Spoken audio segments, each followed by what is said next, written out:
I'm Emily Carter, a 32-year-old office worker. I married my husband, Sean, 5 years ago, but we don't have any children. Currently, I'm a part-time homemaker, striving daily to balance work and household chores. Lately, Sean has been making excuses like I'm busy with work and spending less time at home. Sean, you seem busy with work lately. Will you be home late again today? Yeah, I've got a lot on my plate with a new project. Even when Sean is home, he seems to be frequently messaging someone. Sean, who are you messaging? It's just a coworker. Nothing to worry about. I've been feeling uneasy these days. I have a sister named Mary. Mary is 29 years old, a stay-at-home mom, and has a 5-year-old son named Harold. She seemed happy when she first got married, but recently she's been neglecting housework and childcare and going out more often. Mary's husband, John, is an engineer and has a busy daily schedule, so it took him a while to notice his wife's behavior. John also started feeling uneasy about Mary's actions, and he was becoming more isolated within their home. I understand that being a stay-at-home mom is tough, but it's concerning that she's neglecting housework and childcare and going out all the time. I decided to talk to Mary about it. Mary, why have you been leaving the house so much lately? I heard Harold is left alone a lot. He's only 5 years old. That's not fair to him. You're his mom. I know, but I feel suffocated staying at home all the time. I just need a little break. But Harold misses you. He says his mom isn't around. I know. It's just for a little while. I had doubts about Mary's words, but didn't push further. However, Mary's absences from home increased afterward. One day, I decided to visit Mary and John's house on my day off. When I opened the front door, Harold greeted me, crying, "Emily, Mom left again." Mary had left home. She abandoned her childcare responsibilities. Harold, it's okay, I'm here with you. When I walked into the living room, the place was a mess and half-eaten food was left on the table. Harold was bewildered and looked lonely, so I decided to stay with him until John came home. When John returned, I asked him, "John, is it true that Mary left home?" Yes. She hasn't come back since the day before yesterday. Apparently, she had been leaving home while I was at work. We can't ignore this situation any longer. Agreeing with John's words, I also began to suspect that Mary might be hiding something. One day, when I got home, I waited until Sean was in the shower and picked up his smartphone. Who is Sean always messaging? What I saw were intimate messages between Sean and Mary. Sean, Mary, what's going on here? Are they having an affair? I decided to confront Sean as soon as he got out of the shower. Sean, what's the meaning of these messages? Hey, don't go through my phone. It's nothing. Mary is your sister, right? What's wrong with being close to your sister-in-law? Even if she's my sister, these messages are too intimate. It's strange. Sean tried to make excuses, but I couldn't believe his words anymore. I couldn't keep this to myself and decided to talk to my parents. I called my parents and explained the situation. "Dad, Mom, I have something to tell you. It seems Sean and Mary are having an affair." What? Mary and Sean? Are you sure? I don't want to believe it either, but I saw the evidence. Emily, that must be tough. But don't worry, we're here for you. Their words gave me some comfort, but the problem wasn't solved yet. I also needed to tell John, Mary's husband, about this. Thinking about how shocked John would be pained me, but I couldn't hide the truth. John, there's something I need to talk to you about, Mary and Sean. Emily, what's going on with Mary and Sean? I discovered that they're having an affair. It might be hard to believe, but here is the evidence. I showed John the images of their text messages. Is this really true? I can't believe it. At first, John couldn't believe it, but he had to accept the reality after seeing the evidence. Mary was still gone. She was probably staying at a hotel somewhere. Emily, let's figure out a solution together. How should we deal with Sean and Mary? So, we decided to work together as a family to come up with a plan to confront Sean and Mary. The next morning, I woke up to a quiet bedroom, and when I looked beside me, Sean was gone. I searched the house, but he was nowhere to be found, and some of his belongings were missing. Sean had left too. He was probably with Mary. To confirm this, I quickly contacted my parents and John, and we decided to gather at John's house to strategize. We decided to change the house environment while Sean and Mary were away. We cleared out all of Sean's belongings and removed Mary's space so that when they returned, there would be no place for them. We began working together to erase any traces of them from the house. Let's start with Sean's belongings. I'll begin with the closet. I opened the bedroom closet and took out all of Sean's clothes. Suits, casual wear, shoes, and accessories all went into boxes. My parents helped, so the work went faster than I expected. That's done. Next, let's clear out the study. In the study, there were Sean's work documents, books, and a computer. We packed everything into boxes, making it easy for him to take them when he returned. We cleaned up the desk and shelves, removing any traces of Sean. Next is the living room. Don't forget the photos and small items. The living room had photos and mementos of Sean. I took them down and packed them into boxes. We cleared out small items and hobbies, making the living room look clean and uncluttered. Mom, let's also clear up Mary's space. We'll pack all her belongings too. Yes, Emily, let's tidy up Mary's room.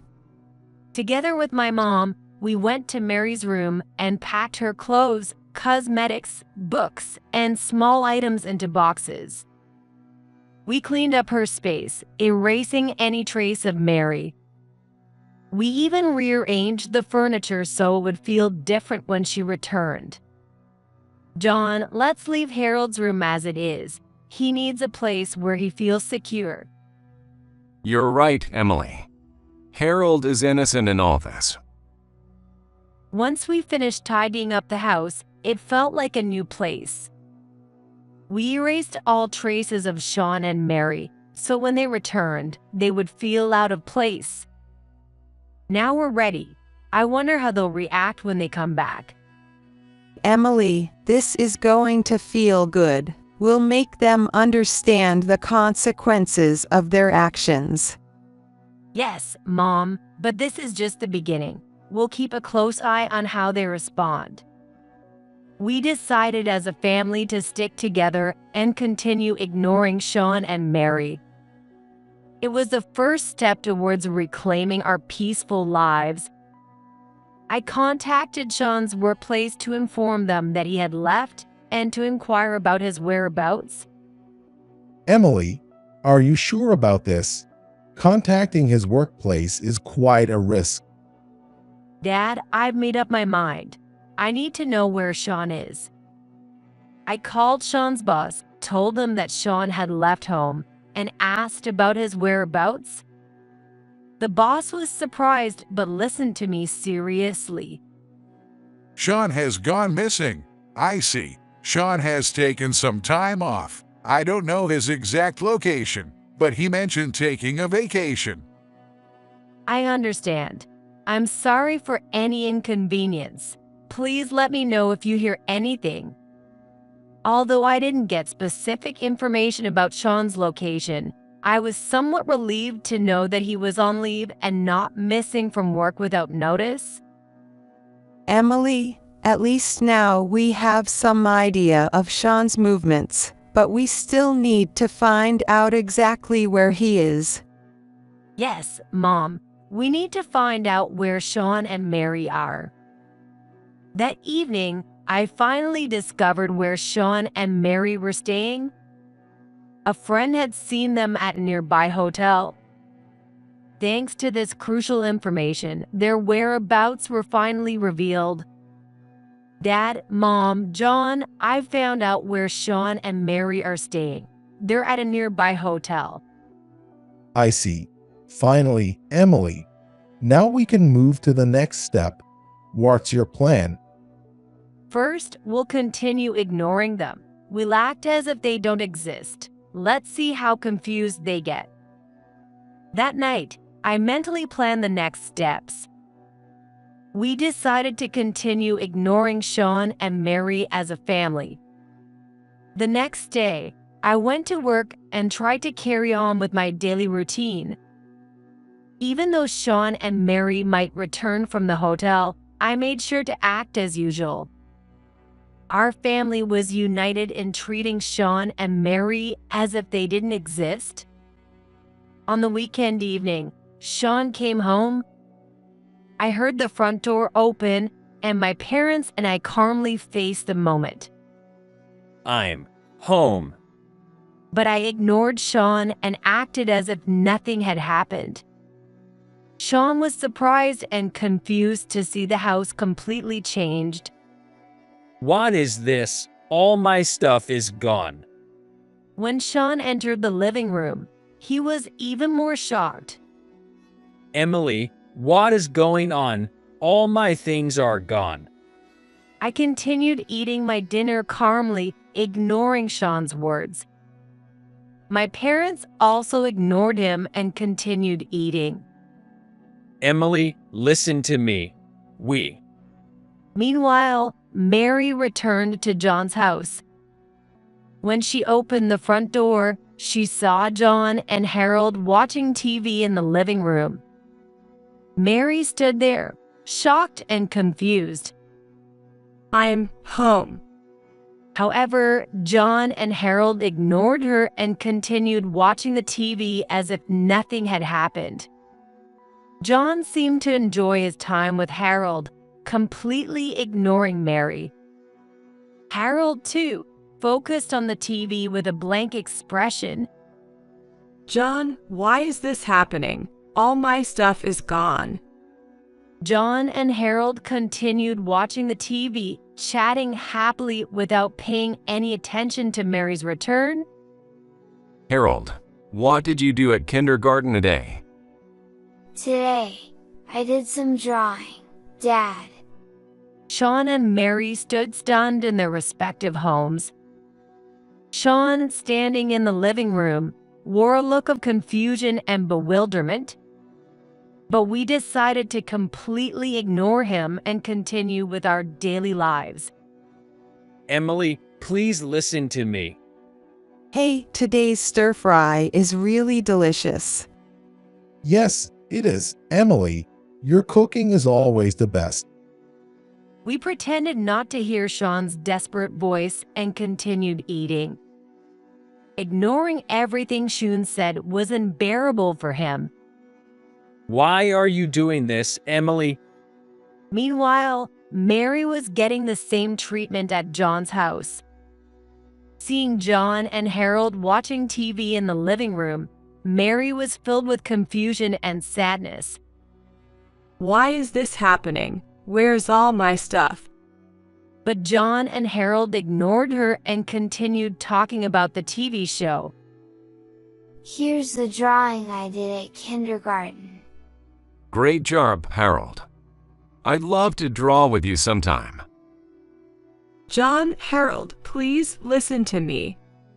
Mary's tearful plea had no effect, and John and Harold continued their conversation with smiles. Mary stood there, not knowing what to do, feeling completely lost. As days went by, Sean and Mary felt increasingly isolated as they continued to be ignored at home. Emily, please listen to me. We were wrong. We regret it. Sean, we've decided to treat you as if you don't exist. If you regret it, do so on your own. We coldly brushed him off, continuing to ignore everything he said. The isolation at home was unbearable for Sean. Mary faced the same situation. John and Harold showed no interest in her and continued ignoring her pleas. John, Harold, please listen to me. Dad, I played with my friends at kindergarten today. That sounds fun, Harold. Realizing she was completely ignored, Mary felt more isolated. As a family, we united to treat Sean and Mary as if they didn't exist, gradually increasing their mental burden. They had lost their place in the family. Days of being ignored at home continued for Sean. Sean decided to return to work after his leave, hoping to break the situation even a little. In the morning, Sean walked to work with heavy steps. As he entered the office building, all his coworkers' eyes turned toward him. Feeling uncomfortable under their gaze, he tried to act as normal as possible. Good morning. Morning, Sean. Haven't seen you around lately. What's up? Just some family issues. His coworkers looked at him with a mix of understanding and something else, which made Sean uneasy as he walked to his desk. As he worked through the morning, his boss called him in. Sean, I need to talk to you. Yes, what is it? Entering his boss's office, the door closed behind them, creating a private space.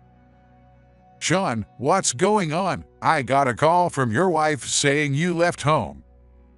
Sean's face showed surprise and confusion. No, that's not true. It's just some family problems. Really? There's a lot of talk about you here at the office. Family issues affecting work are a problem. I'm really sorry. I'll resolve it right away. His boss gave Sean a cold stare and continued.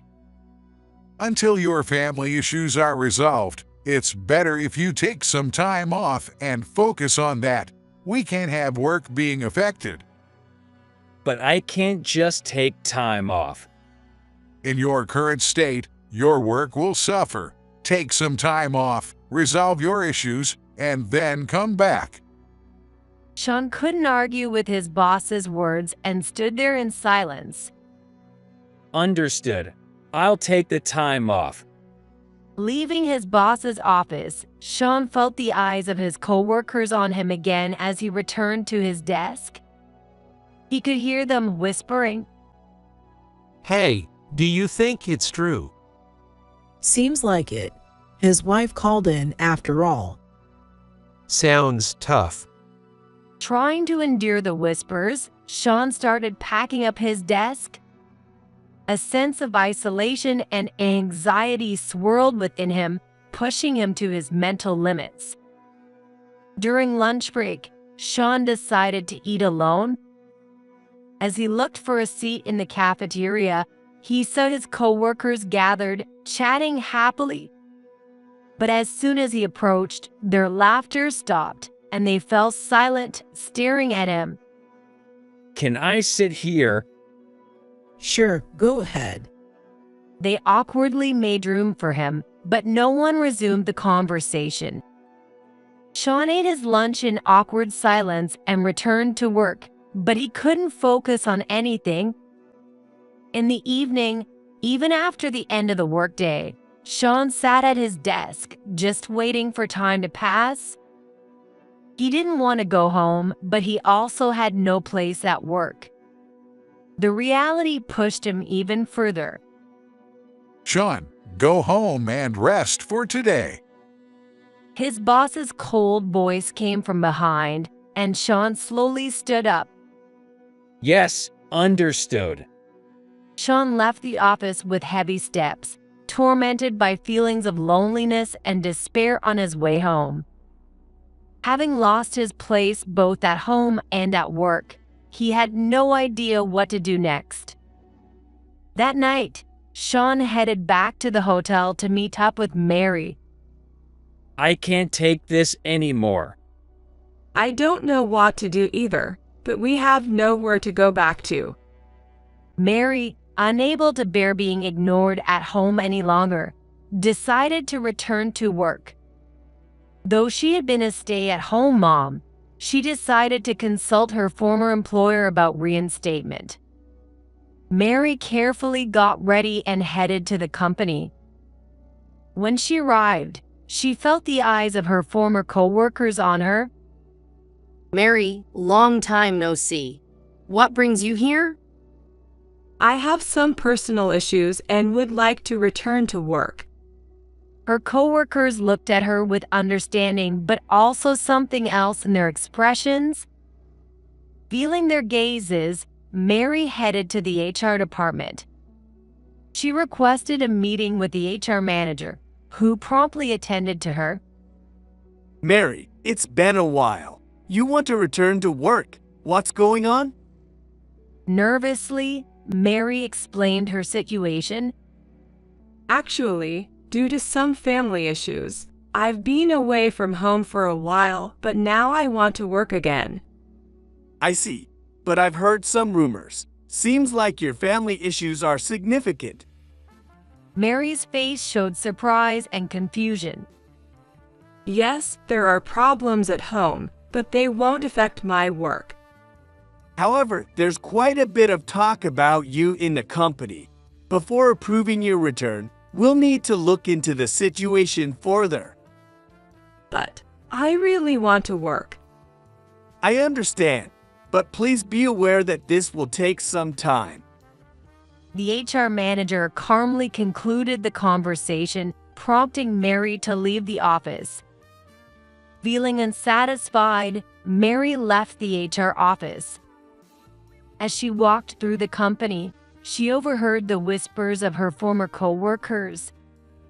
Hey, is Mary planning to come back? Not sure, but I've heard she has family problems. Will she be okay? Enduring these words, Mary headed for the exit. With a sense of isolation and anxiety swirling inside her, she decided to go to the cafeteria to try having lunch with her former co-workers. As she looked for a seat in the cafeteria, she saw them gathered and talking happily. But as soon as Mary approached, their laughter stopped, and they fell silent, staring at her. Can I sit here? Sure, go ahead. They awkwardly made room for her, but the conversation did not resume. After finishing her lunch, Mary was called back by the HR manager. Mary, we need to talk. Yes, what is it? Regarding your request to return to work, we've determined that it's not possible under the current circumstances. You should focus on your family issues for now. Mary was shocked. But I want to work. My family issues won't affect my job. I'm sorry, but as a company, we can't take that risk. Please come back once your issues are resolved. With a cold stare from the HR manager, Mary left the office. The looks from her coworkers were painful, and Mary began to feel the mental strain. Having lost her place both at home and at work, Mary had no idea what to do next. That night, Mary headed back to the hotel to meet up with Sean. Sean, I can't take this anymore. What should we do? Mary, I don't know either, but we definitely have nowhere to go back to. They both felt the full weight of the consequences of their actions. That night, I decided to advance our plan with my family. We decided to expose Sean's affair at his workplace to corner him and Mary further. Mom, we're going to take this a step further. I'm going to let Sean's workplace know about the affair. Got it, Emily. We'll support you. So let's do this together. I headed to Sean's workplace. At the reception, I asked to see Sean's boss, and I was soon escorted in. Emily, what brings you here? As Sean's boss welcomed me, I began to speak with determination. I need to talk to you about Sean. You might know he's been taking time off due to family issues, but I want to tell you the details. Details? What kind of issues? I took a deep breath and continued. The truth is, Sean has been having an affair with my sister, Mary. This has caused serious problems at home, and that's why he left. Sean's boss looked shocked and confused. Is that true? Yes, here is the evidence. I showed him the screenshots of the messages between Sean and Mary. The boss reviewed the content and thought deeply. This is a serious issue. It will undoubtedly affect the workplace. Understood. We need to address Sean's actions seriously. Trust within the workplace is crucial. The boss decided to report Sean's affair to the company's ethics committee. Thank you, Emily. We'll take appropriate action as a company. Thank you. I hope this helps improve the situation even a little. I thanked the boss and left the office. The next day, Sean was called in by his boss and went to the office, but the atmosphere had changed drastically. The looks directed at Sean were even colder, and he overheard the whispers of his coworkers. Hey, is it true? Sean's having an affair. Seems like it. And with his wife's sister, no less. Unbelievable. How? How did they find out? Sean was summoned by his boss and questioned with a stern attitude. Sean, have a seat. His boss spoke in a calm tone, but his words were unforgiving. Sean, to be honest, your family issues are significantly affecting the workplace. Your actions have lowered the office morale. Sean could only listen in silence. It's become difficult for you to continue working here. As a company, we've decided to recommend that you resign. At those words, Sean's mind went blank. Resign. Yes, to avoid further problems and for your own sake, we believe resignation is the best option. Sean was speechless, just staring at his boss. His mind was swirling with the reality that he had lost both his family bonds and his place at work. Understood. I will resign. His boss nodded deeply and instructed him to start the resignation process. Sean's steps were heavy, and a feeling of despair grew inside him. As he stepped outside, a cold wind hit his face. Sean stood there, motionless.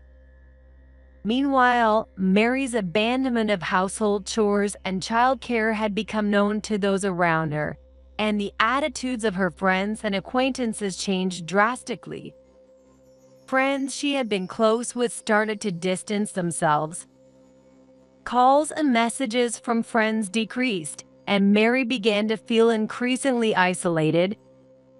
She felt the cold stares of other mothers and lost the courage to speak to them. She overheard their whispers. I heard she abandoned her childcare. And is it true? Her poor child. They were whispering about those things to each other. Feeling unbearable, Mary tried to reach out to a friend. But there was no reply. Everyone was avoiding Mary, and she felt truly isolated. Then we decided to take the next step. We resolved to file for divorce from our respective partners and cut ties completely. I finished consulting with a lawyer and prepared to formally proceed with divorce and alimony claims. John did the same, contacting his lawyer to proceed with divorce and alimony claims against Mary. Sean, considering everything, I've decided to divorce you. There's no reason for us to stay together anymore. I'm also going to claim alimony. Emily, please wait. I'm sorry. I'll make it right from now on. It's too late, Sean. Your actions ruined our relationship. Alimony is only fair. From now on, we'll go our separate ways. Sean looked devastated, but my resolve was firm, and he couldn't say anything more. Similarly, John filed for divorce and alimony against Mary. Mary, considering your actions, I've decided to divorce you. We can't stay together any longer. I'll be claiming alimony as well. John, please reconsider. I'm sorry. I'll make it right from now on. Mary, it's too late. Your actions destroyed our relationship. I'll take care of Harold. I can't trust you with him. Alimony is only fair, and I'll also be asking for child support. Mary couldn't change John's mind. She regretted her mistakes, but it was too late. After that, John and I each kept in touch with our lawyers and formally proceeded with the divorce and alimony claims. A few weeks later, the divorces were finalized and our alimony claims were approved. We started our new lives. Sean and Mary were forced to live with loneliness and regret.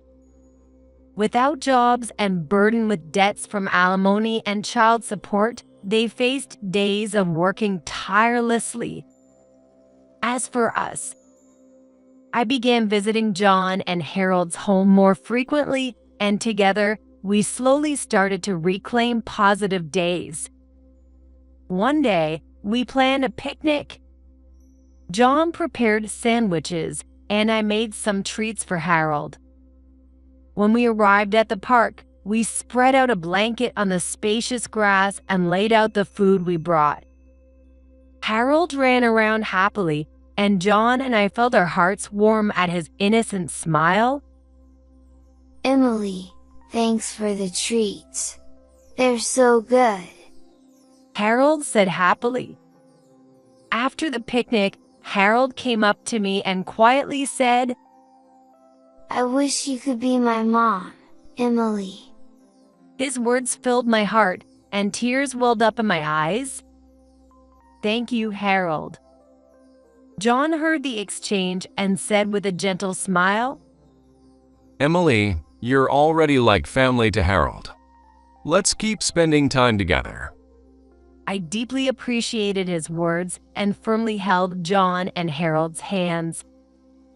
As a new family, we vowed to continue building happy days together.